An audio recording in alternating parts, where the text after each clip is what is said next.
गीता का अभ्यास दोहराने से उसे परम मुक्ति प्राप्त होती है।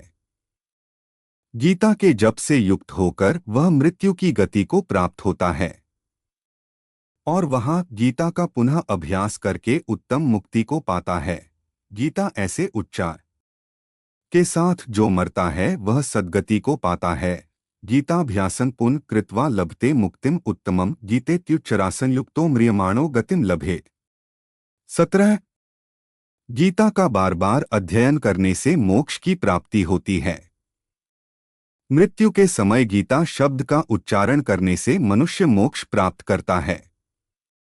भले ही वह गीता के अर्थ सुनने में आसक्त हो और महान पापों में लिप्त हो, वह वैकुंठ प्राप्त करता है और विष्णु के साथ आनंद मनाता है। गीता का अर्थ तत्पर सुनने में तत्पर बना हुआ मनुष्य महापापी हो तो भी वह वैकुंठ को प्राप्त होता है और विष्णु के साथ आनंद करता है। 18।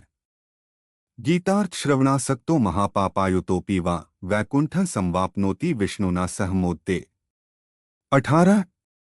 जो मनुष्य पापों से भरा हुआ भी है तथापि गीता का अर्थ सुनने में तत्पर रहता है, वह भगवान के धाम को जाता है और भगवान विष्णु के साथ आनंदित होता है।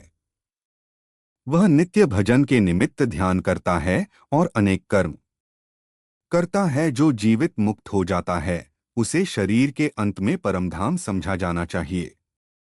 अनेक कर्म करके नित्य श्री गीता के अर्थ का जो विचार करता है उसे जीवन मुक्त जानो, मृत्यु के बाद वह परम पद को पाता है।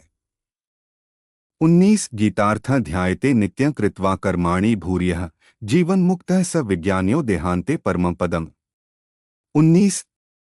जो मनुष्य गीता के अर्थ का ध्यान करता है वह अनेक पुण्य कर्म करके मृत्यु के बाद परम गति को प्राप्त होता है। ऐसे व्यक्ति को सच्चा जीवन मुक्त समझना चाहिए। जनक आदि अनेक राजाओं ने गीता की शरण ली। वे अपने पापों को धोकर इस संसार में परमधाम को प्राप्त कर चुके हैं। गीता का आश्रय करके जनक आदि कई राजा पाप रहित होकर लोक में यशस्वी बने हैं और परम पद को प्राप्त हुए हैं। 20। गीता आश्रित्य बहवो भूभुजो जनकदायः निर्धूत कल्मषा लोके गीता यथा है परम पदम। 20। इस संसार में गीता का आश्रय लेकर जनक आदि अनेक राजा सभी पापों से शुद्ध होकर परमपद या लक्ष्य को प्राप्त हुए। जो गीता पढ़कर महात्म्य नहीं पढ़ता यह सबक व्यर्थ होगा, क्योंकि ऐसा कहा जाता है कि यह उसकी थकान है। श्री गीता का पाठ करके जो महात्म्य का पाठ नहीं करता है उसका पाठ निष्फल होता है और ऐसे पाठ को श्रमरूप कहा है। 21। गीतायः पठानं कृत्वा महात्म्य नैव यः पठेत वृथा पाठो भवेत तस्य श्रम ए युदाहृतः। 21। जो मनुष्य गीता पढ़कर इस गीता महिमा को नहीं पढ़ता वह उससे मिलने वाले लाभ से वंचित रह जाता है और केवल प्रयास ही शेष रह जाता है। गीता महात्म्य व्यक्ति के हृदय में यह भक्ति उत्पन्न करता है। जो इस गीता का अभ्यास करता है वह महानता से संपन्न होता है। उसे वह फल प्राप्त होता है तथा उसे दुर्लभ गति की प्राप्ति होती है।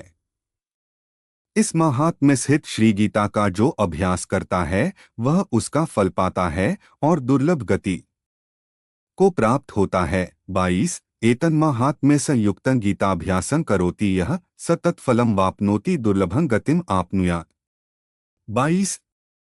जो मनुष्य गीता का इस गीता महिमा सहित अध्ययन करता है वह उपर्युक्त फल को प्राप्त करता है और उस गति को प्राप्त करता है जिसे प्राप्त करना अन्यथा अत्यंत कठिन है। सूत की जू यह गीता का शाश्वत महात्म्य है जिसका मैंने उद्घोष किया है, परंतु जो गीता के अंत में इसका पाठ करेगा उसे बताए अनुसार फल प्राप्त होगा। सूत जी बोले है गीता का यह सनातन महात्म्य मैंने कहा, गीता पाठ के अंत में जो इसका पाठ करता है वह उपर्युक्त फल प्राप्त करता है।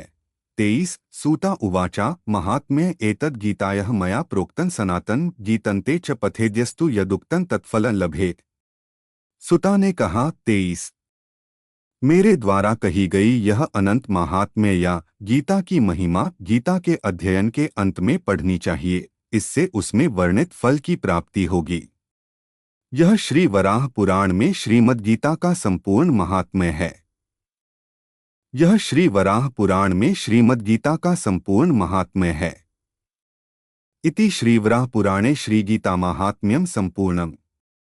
इस प्रकार वराह पुराण में निहित गीता की महिमा समाप्त होती है। जय श्री कृष्णा। राधे राधे।